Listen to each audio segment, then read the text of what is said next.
Santiago, Kapitulo 3. Mga igsuon, pipila lamang kaninyo ang angay mahimong magtutudlo, kay nasayod kamo nga kitang mga magtutudlo hukman sa mas higpit nga paghukom kaysa uban. Kitang tanan masayop. Ang tao nga dili masayop sa iyang pagpanulti, hingpit ug makahimo sa pagpugong sa iyang kaugalingon. Atong bukaduhan ang baba sa kabayo, aron mosunod kini bisag asa nato paadtua.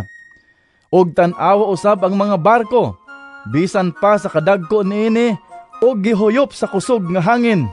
Gigiyahan lamang kini sa gamayng timon og muadto bisan asa paadtua sa kapitan. Ingon usab niini ang dila. Bisan sa kagamay niini makapangandak kini sa dagkong mga butang. Huna-hunaa unsa kadako nga lasang ang masunog sa gamayng kalayo. Ang dila sama sa kalayo.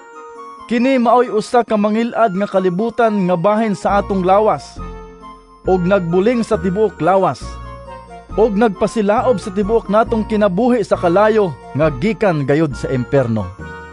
Makahimo ang tao og nahimo gayud sa tao ang pag-anad sa tanang matang sa ihalas nga mga mananap, mga langgam og mga binuhat sa kadagatan.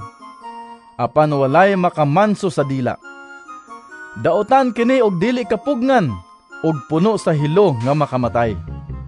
Ato kining gigamit sa pagpasalamat sa atong Ginoo og Amahan og sa pagtunglo sa atong isig katao nga gibuhat sama sa dagway sa Dios. Ang mga pagpasalamat ug pagtunglo mugula sa maorang baba. Mga igsuon, dili kini angay mahitabo.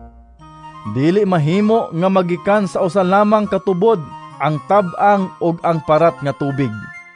Ang kahoyng igira dili makabunga og olibo, o ang paras makabunga og igos, o ang dagat makahatag og tab-ang nga tubig. Kun diha kaninyo may maalam og masinabuton, kinahanglan ipakita niya kini sa iyang kinabuhi, pinaagi sa mga maayong buhat nga inubanan sa pagpaubos og sa kaalam. Apan kun sa inyong kasing-kasing ana ang hilabihang kasina og kahakog, ayaw pagpakasala batok sa kamatuoran, pinaagi sa pagpasigarbo sa imong kaalam.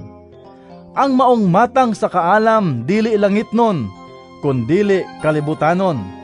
Dili Dios nun, kundili yawanon.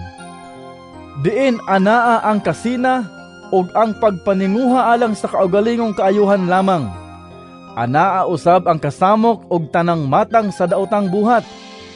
Apan ang kaalam nga gikan sa langit, una sa tanan, putli og unya makigdaiton, maaghop, mahigalaon, maluluyon, maayog binuhatan, dili usab kini pilian og dili tigpakaarot ingnon. Ang pagkamatarong mao ang bunga sa binhi nga gipugas sa mga makigdaiton diha sa kalinaw.